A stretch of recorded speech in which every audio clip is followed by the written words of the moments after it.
সুপ্রিয় দর্শক, আপনাদের সবাইকে স্বাগত জানাচ্ছি এনটিভির প্রতিদিনের আয়োজন স্বাস্থ্য প্রতিদিন অনুষ্ঠানে।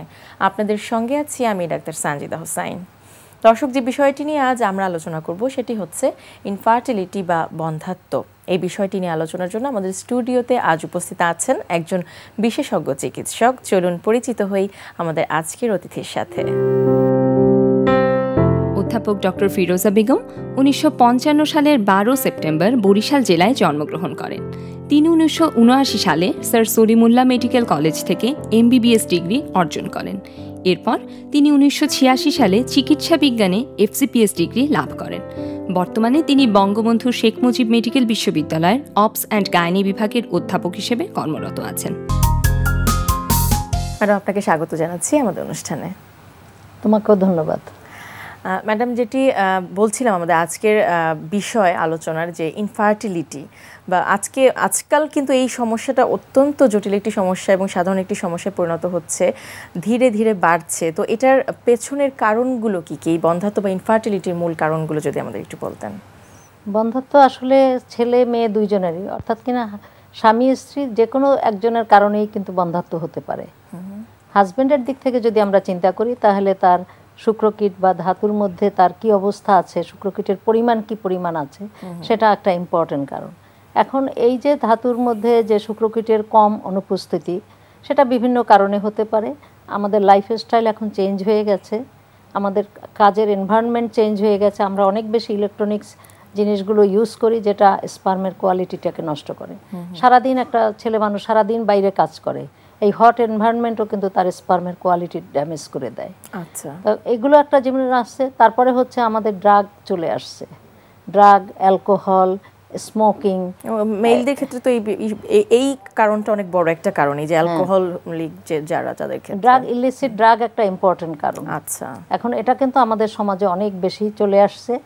তারপরে হচ্ছে তোমার আমি যেটাকে বলবো যে ইনফেকশন, স্পেশালি গনোকক্কাল ইনফেকশন, আচ্ছা, সেটা কিন্তু টিউবাল তোমার যে স্পার্মেটিক কর্ডটাকেই ব্লক করে দিতে পারে এবং আলটিমেটলি দেখা যাবে যে তার সিমেনের মধ্যে কোনো শুক্রকীট বা স্পার্ম নাই।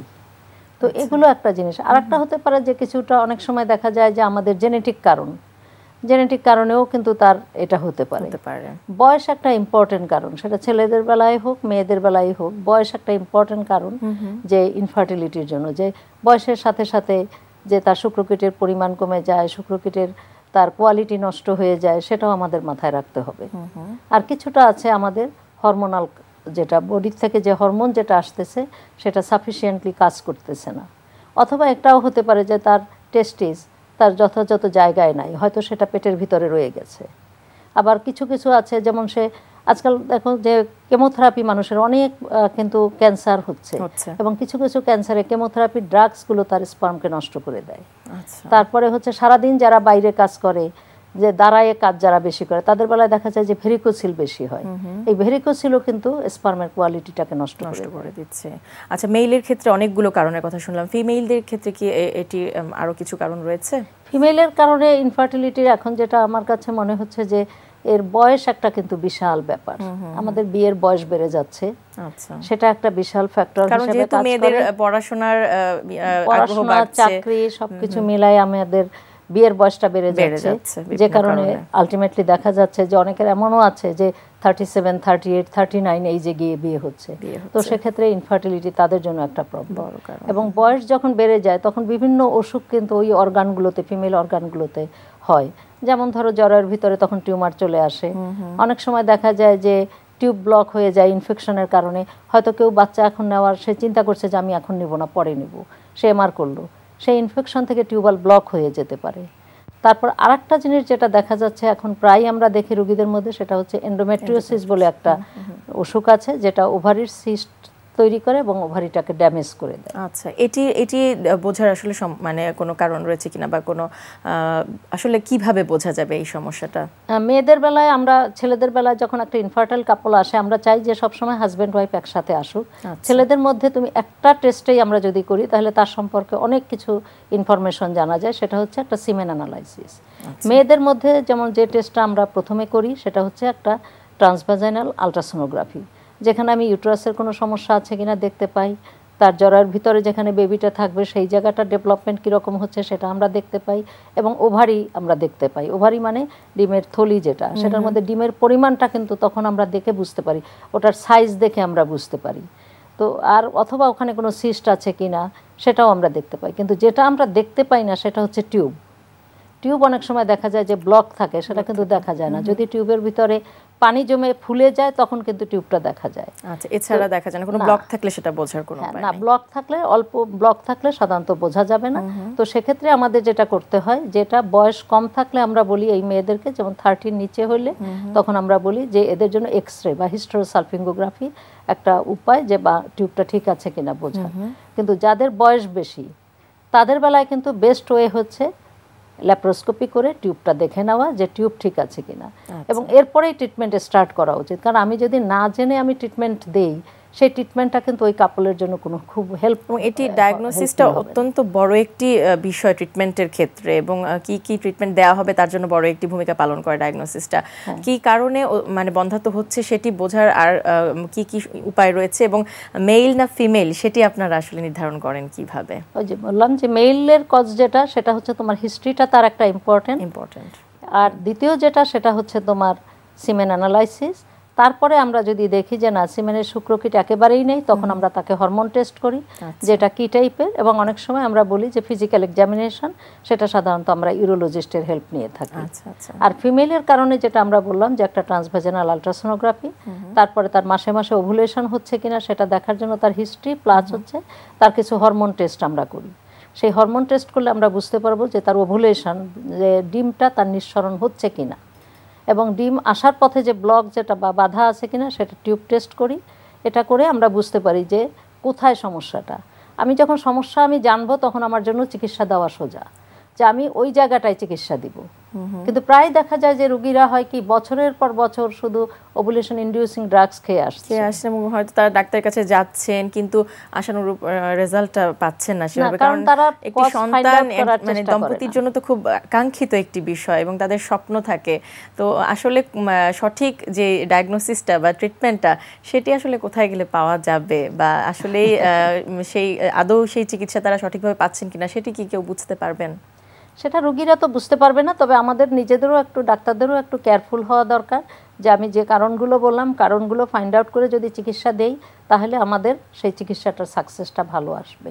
এবং একটা মিনিমাম একটা চিকিৎসার জন্য আমরা বলি যে মেয়েদের বয়স যদি কম হয় তাহলে তার জন্য 35-এর নিচে হলে আমরা বলি যে ঠিক আছে, সে 1 বছর অপেক্ষা করতে পারে যে দেখি ন্যাচারালি হয় কিনা। কিন্তু কারোর বিয়ের বয়স যদি 35-এ যদি কারোর বিয়ে হয়, তার যদি 6 মাসের মধ্যেই কিন্তু প্রেগন্যান্সি না আসলেই তাকে সব ইনভেস্টিগেশন করে কজ ফাইন্ড আউট করে তাকে ট্রিটমেন্ট দেওয়া উচিত, তাকে ব্লাইন্ড চিকিৎসা দেওয়ার কোনো যুক্তি নেই। আচ্ছা, এবার একটু চিকিৎসা বা ট্রিটমেন্টে চলে যাই। আপনারা সাধারণত কোন কোন ক্ষেত্রে কি কি চিকিৎসা দেবেন সেটি নির্ভর করে কিসের উপরে? মেল ইনফার্টিলিটির বেসিক্যালি চিকিৎসা খুব কম, যেটা আমরা সাধারণত বলি যে স্পার্মের কাউন্ট যদি কম থাকে বা মোটিলিটি কম থাকে, আমরা কিছু অ্যান্টিঅক্সিডেন্ট ভিটামিনস তাদেরকে সাজেস্ট করি, এবং তাকে লাইফস্টাইল সম্পর্কে, স্মোকিং করলে আমরা যেমন বলি স্মোকিং করবেন না, তারপরে হচ্ছে তার কম্পিউটারে কাজ করে বা বাইরে কত ঘন্টা কাজ করে সেটার উপরে আমরা একটা সাজেশনস দিই যে আপনি কিছুটা খোলামেলা ঢিলা পোশাকে থাকবেন, একটু খোলা বাতাসে বিকালবেলা রাতে 1 ঘন্টা হলেও হাঁটবেন, গরম পানি বেশি ব্যবহার করা ভালো না, সেটা স্পার্মের জন্য ক্ষতিকর। এই ধরনের কিছুটা আমরা অ্যাডভাইস দেই। আর ফিমেলের জন্য যেটা, সেটা আমাকে ফাইন্ড আউট করতে হবে যেটা ওভুলেশনে ওর কোনো প্রবলেম আছে কিনা। আমরা পলিসিস্টিক ওভারিয়ান ডিজিজ একটা ইয়াং মেয়েদের আজকাল আমরা প্রায় দেখি, যেখানে মেয়ের অস্বাভাবিক ওজন হয়, অনেক সময় বডিতে লোমগুলো বেশি বেড়ে যায়। তো এদের দেখা যায় যে মাসিকটাও মাসে মাসে হয় না। তো এদেরকে আমরা ধরে নেই যে পলিসিস্টিক ওভারিয়ান ডিজিজ, যেদেরকে আমরা আবার হরমোন টেস্ট করলে আরও কনফার্ম করতে পারি। এদের বেলায় ওভুলেশন ইনডিউসিং ড্রাগস দিতে হয়। আর টিউব যদি তোমার ব্লক থাকে সেক্ষেত্রে কিন্তু তোমার টিউবাল ব্লকের চিকিৎসা একটাই হচ্ছে, সেটা টেস্ট টিউব পদ্ধতি। আর যদি তোমার দেখি যে আমরা ইউটেরাসে কোনো সমস্যা যদি থাকে, টিউমার যদি থাকে, তাহলে কোন জায়গায় লোকেশন, অনেক সময় যদি এন্ডোমেট্রিয়াম বা যেখানে বেবিটা থাকবে তার কাছে ধারে না হলে সেখানে ইউটেরাসটাকে টাচ না করে পারলে ভালো। আর ওভারিতে যদি সিস্ট থাকে, যেটা আমি বললাম যে এন্ডোমেট্রিওসিস, সেটা কিন্তু চিকিৎসা না করে তোমার আগে সিস্টের চিকিৎসা আগে করতে হবে, সিস্টের চিকিৎসা করে তারপরে আমরা ইনফার্টিলিটি চিকিৎসাটা দিতে হবে। ম্যাডাম অনেক অনেক ধন্যবাদ, অনেক গুরুত্বপূর্ণ তথ্য এই বিষয়টি নিয়ে আপনি আমাদের দিলেন, অনেক ধন্যবাদ আপনাকে। ধন্যবাদ তোমাকে। প্রিয় দর্শক, আমরা শুনছিলাম ইনফার্টিলিটি বা বন্ধ্যাত্ব এই বিষয়টি নিয়ে বেশ কিছু গুরুত্বপূর্ণ তথ্য। ম্যাডাম কিছু গুরুত্বপূর্ণ পরামর্শ আমাদের দিলেন, আশা করছি সেগুলো আপনাদের উপকারে আসবে। দর্শক, এই পর্যায়ে নিচ্ছে একটি ছোট্ট বিরতি, আমাদের সঙ্গে থাকুন। দর্শক, বিরতির পর আবার স্বাগত জানাচ্ছি স্বাস্থ্য প্রতিদিনে। এখন আপনাদের জন্য রয়েছে আমাদের নিয়মিত আয়োজন সুস্থ দেহ সুস্থ মন। আজকে আমরা দেখাবো কেটলবেলের আরেকটা মুভমেন্ট। এটাকে আমরা ফোকাস করবো হচ্ছে লেগসকে। এটা আমরা কম্বিনেশন করবো। কম্বিনেশনটা হচ্ছে squat and Sumo squat. Sumo স্কোয়াডে হচ্ছে যে বেনিফিটটা আমরা পাই সেটা হচ্ছে মানে কোয়াডসটাকে আমরা করতে পারি, ফোকাস করতে পারি। At the same time dead লিফটের যে বেনিফিটগুলো সেই বেনিফিটগুলো আমরা পাবি। এবং সুমো স্কোয়াডের যে বেনিফিটটা সেটা হচ্ছে আপনার গ্লুটসের যে মাসলটা সেই মাসলটা সবচেয়ে বেশি ডিফাইন হয়। আর একটা জিনিস আমরা খেয়াল রাখবো, গ্লুটস যত বেশি স্ট্রং হবে লেগসের মানে স্ট্রেংথ তত হবে, মানে বেশি হবে। এবং শুধু খালি লেগসের আবার এটা আমরা জানি যে লেগসের স্ট্রেংথ যা যত বেশি হবে আপার বডির স্ট্রেংথ তার সেই পরিমাণ বেশি হবে। এখন আমরা দেখব যে কেটলবেলের মাধ্যমে কীভাবে লোয়ার পোর্শনের স্ট্রেংথটা আমরা ডেভেলপ আমরা করবো। এখন দেখি কীভাবে আমরা জিনিসটা করবো। ওকে সাদমান, আজকে দেখাবো আমাদের সাদমান। ওকে, প্রথমে আমরা শুরু করব হচ্ছে সুমো এর মাধ্যমে, স্কোয়াডের মাধ্যমে। আমরা কেটলবেলটাকে মাঝখানে ধরবো দুই হাতে। ওকে, নর্মাল স্কোয়াড করবো। ওকে, কোথায় থাকো? ওকে, এই স্কোয়াডটা আমরা যেভাবে করবো সেটা হচ্ছে অ্যাট এ স্ট্রেচ আমরা 30 সেকেন্ড পর্যন্ত করবো। ওকে, 30 সেকেন্ড পর্যন্ত করবো। এখন জিনিসটা করবো একটু মানে যদি প্রথম দিকে হয় তাহলে স্লোলি করবে, কিন্তু আস্তে আস্তে ট্রাই করবো আমরা অ্যাটলিস্ট 30 সেকেন্ডে মিনিমাম 30 রেপিটেশন যাতে আমরা করতে পারি। যখন 30 সেকেন্ড হয়ে যাবে দেন হোয়াট উইল ডু, আমরা যেটা করবো আমরা will swing the way, swing উঠে গেল। তার মানে সেম পজিশনে আমরা বেসিক যে মোশনটা করি সেটাই। ওকে, নাও ডু নর্মাল স্কোয়াডস। ওকে, তার মানে ডান দিকে করছে, ডান হাতে নিয়ে ওয়েটটা নিয়ে তারপরে সে করছে। ওকে, যাচ্ছে। ওকে, ইয়েস, এটাও করবে 30 সেকেন্ড। ওকে, 30 সেকেন্ড যখন শেষ হয়ে যাবে দেন সে কী করবে? ওকে, সুইং। ওকে, অল্টারনেটিভ হ্যান্ড। ওকে, নাও চলে যাবে দিকে, লেফট দিকে। তারপরে পুরো ফোকাসটা পড়বে লেফট সাইডে। Okay, go for 30 seconds. Yes, go. Yes, এরপরে যখন হবে okay drop down sumo squat, go. Okay, এখন এভাবে যেটা করবে it's again 30 seconds. Okay, stop. তাহলে কি হচ্ছে, প্রথমে সুমো করলো 30 সেকেন্ড, এরপরে right hand 30 second, left hand 30 second, এরপর আবার সুমো 30 সেকেন্ড। 2 মিনিটস হয়ে গেল। 2 মিনিট হয়ে যাওয়ার পরে আবার 1 মিনিট রেস্ট দেবেন। খেয়াল রাখবেন আগে আমরা যে প্রোগ্রামগুলো দেখিয়েছি এগুলো কিন্তু সিরিয়ালি আসছে। এটা হচ্ছে একটা প্রোগ্রামের এক্সারসাইজ কিন্তু। সুতরাং আমরা যখন শেষ করবো যে এক্সারসাইজগুলো শেষ করবো, প্রত্যেকটা এক্সারসাইজ যদি আপনি 2 মিনিটস 1 মিনিট করে করতে থাকেন ইটস এ টোটাল প্রোগ্রাম। এই প্রোগ্রাম যদি আপনি মানে করতে পারেন, যেটা আমি বললাম 30 মিনিটসের মতো লাগবে আপনাকে, টাইম লাগবে, তাহলে যেটা কম্বিনেশন যেটা হচ্ছে মাস্কুলারিটি, ভাস্কুলারিটি অ্যান্ড কার্ডিওভাস্কুলারিটি, তিনটা একসাথে আপনি পাবেন, বেনিফিটগুলো আপনি পাবেন। দর্শক, লিভার ডিজিজে যারা ভুগছেন তাদের কোনো খাবারে রয়েছে কিছু বাড়তি সতর্কতা। তাদের বিভিন্ন খাবার দাবার নিয়ে চলুন শুনি একজন পুষ্টিবিদের পরামর্শ। কি খাবেন, কেন খাবেন?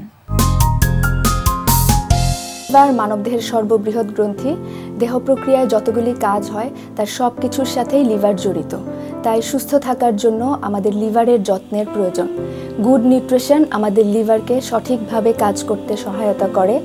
লিভারের কোনো রোগ থাকলে বা কোনো সমস্যা থাকলে আমাদের দেহে শক্তি যোগানোর জন্য সঠিক পরিমাণে পুষ্টিকর খাদ্য গ্রহণ এবং ওজন নিয়ন্ত্রণ করা জরুরি। লিভারের বিভিন্ন ধরনের রোগের মধ্যে hepatitis, liver cirrhosis, fatty liver ইত্যাদি উল্লেখযোগ্য।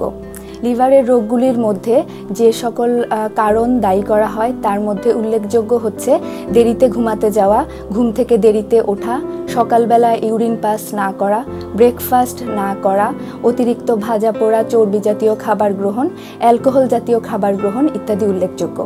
তাই খাদ্য নির্বাচনের ক্ষেত্রে আমাদেরকে বিশেষভাবে সতর্কতা অবলম্বন করতে হবে যাতে এমন কোনো খাবার আমরা নির্বাচন না করি যা লিভারের উপরে অতিরিক্ত চাপ পড়ে। তাই খাদ্য নির্বাচনের সময় সহজপাচ্য অর্থাৎ সহজে হজম হয় এই ধরনের খাবার আমাদের নির্বাচন করা উচিত। তার মধ্যে সবজির ক্ষেত্রে যেমন আমরা পেঁপে, লাউ, ঝিঙ্গা এ ধরনের খাবার নির্বাচন করতে পারি। অনেকেরই ধারণা লিভার ডিজিজের ক্ষেত্রে প্রোটিন রেস্ট্রিকশনের প্রয়োজন, কিন্তু আসলে সব ক্ষেত্রে এই ধারণাটি ঠিক নয়। প্রোটিন দেহের গঠন, ক্ষয়পূরণ এবং বৃদ্ধি সাধন করে, কিন্তু লিভার ডিজিজের ক্ষেত্রে লিভার তার কার্যক্ষমতা হারিয়ে ফেলার কারণে লিভারে ওয়েস্ট প্রোডাক্ট তৈরি হয় এবং তা ব্রেইনে এফেক্ট করে, ফলে হেপাটিক এনসেফালোপ্যাথি দেখা দেয়। লিভার ডিজিজে স্টেবল রাখার জন্য, লিভারকে স্টেবল রাখার জন্য কিছু নিয়ম আমাদের মেনে চলা উচিত। যেমন দৈনন্দিন খাদ্য চাহিদার 60 থেকে 70% আমরা কার্বোহাইড্রেট জাতীয় খাবার থেকে নিতে পারি। এর মধ্যে হোল গ্রেইন জাতীয় খাবার যেমন রাইস, পাস্তা ইত্যাদি নিতে পারি। 20 থেকে 30% আমরা প্রোটিন জাতীয় খাবার থেকে নিতে পারি। এর মধ্যে vegetable protein, animal Lin protein হতে পারে। 10 থেকে 20% আমরা ফ্যাট জাতীয় খাবার যেমন পলি আনস্যাচুরেটেড ফ্যাট হিসেবে আমরা বাদাম, মাছের তেল ইত্যাদি নিতে পারি। সারাদিন 8 থেকে 12 গ্লাস পানি আমাদের নেওয়া উচিত। তাছাড়া সারাদিনের খাবারে সোডিয়ামের চাহিদা কখনোই 1 থেকে 1.5 গ্রামের বেশি হবে না। ক্যালসিয়াম এবং ভিটামিন ডি সাপ্লিমেন্ট আমাদের নেওয়া উচিত, কারণ এ সময় অনেক ক্ষেত্রে নার্ভাস সিস্টেমে অসুবিধা দেখা দেয়। তাছাড়া লো ব্লাড কাউন্ট হতে পারে। ভিটামিন সি জাতীয় খাবার হিসেবে আমরা আমলকি নিতে পারি, কারণ এই ভিটামিন সি আমাদের ভেজিটেবলের আয়রন অ্যাবজর্পশনে সহায়তা করে। অ্যান্টিঅক্সিডেন্ট জাতীয় খাবার আমরা নিতে হবে। তাছাড়া অ্যালকোহল জাতীয় খাবার অবশ্যই বর্জন করতে হবে। এক্সেসিভ ক্যাফেইন ইনটেক অর্থাৎ চা, কফি সারাদিনে কখনোই 2 বারের বেশি হবে না। তাছাড়া অতিরিক্ত পরিমাণে ভিটামিন এ, আয়রন এবং ভিটামিন B3 গ্রহণ করা যাবে না। তাই আমাদের দৈনন্দিন খাদ্য তালিকায় অবশ্যই লিভারের উপরে যাতে অতিরিক্ত চাপ না পড়ে সেদিকে খেয়াল রেখে আমাদের খাবার নির্বাচন করতে হবে এবং শরীরকে সুস্থ রাখার জন্য সঠিক খাদ্য নির্বাচনের মাধ্যমে উচিত লিভারকে সুস্থ রাখা। প্রিয় দর্শক, স্বাস্থ্য প্রতিদিনের আজকের হেলথ টিপস। হাঁটা হচ্ছে সর্বোত্তম ব্যায়াম, তবে এমনভাবে হাঁটতে হবে যাতে শ্বাস প্রশ্বাসের গতি বেড়ে যায়, শরীরে ঘাম আসে। দর্শক, স্বাস্থ্য প্রতিদিন সম্পর্কে আপনাদের যদি কিছু জানার থাকে কিংবা কোনো পরামর্শ যদি আমাদের দেবার থাকে জানাতে পারেন এই ঠিকানায়। প্রযোজক স্বাস্থ্য প্রতিদিন, এনটিভি, বিএসসি ভবন, 7 তলা, 102 কাজী নজরুল ইসলাম এভিনিউ, কারওয়ান বাজার, ঢাকা 1215। ফ্যাক্স 914338 থেকে 7 পর্যন্ত, অথবা ইমেইল করুন স্বাস্থ্যপ্রতিদিন@ntvpt.com এই ঠিকানায়। দর্শক, স্বাস্থ্য প্রতিদিনের আগামী পর্বে আপনাদের জন্য যা থাকছে। একটা বুকের ব্যথা যদি আমাকে বলে, তাহলে যার বুকের ব্যথা হচ্ছে তার প্রথম কথা হলো বয়সটা আমার জন্য অত্যন্ত ইম্পর্টেন্ট। দর্শক, বিশ্বের যে কোনো প্রান্ত থেকে যে কোনো সময় এনটিভিতে সম্প্রচারিত সংবাদ ও অন্যান্য সকল অনুষ্ঠান উপভোগের জন্য ভিজিট করুন আমাদের পূর্ণাঙ্গ ওয়েব পোর্টাল www.ntvbd.com। আজ এ পর্যন্তই। আপনারা সবাই ভালো থাকুন, সুস্থ থাকুন। আগামীকাল আবারও দেখা হবে ঠিক একই সময় এনটিভির পর্দায়।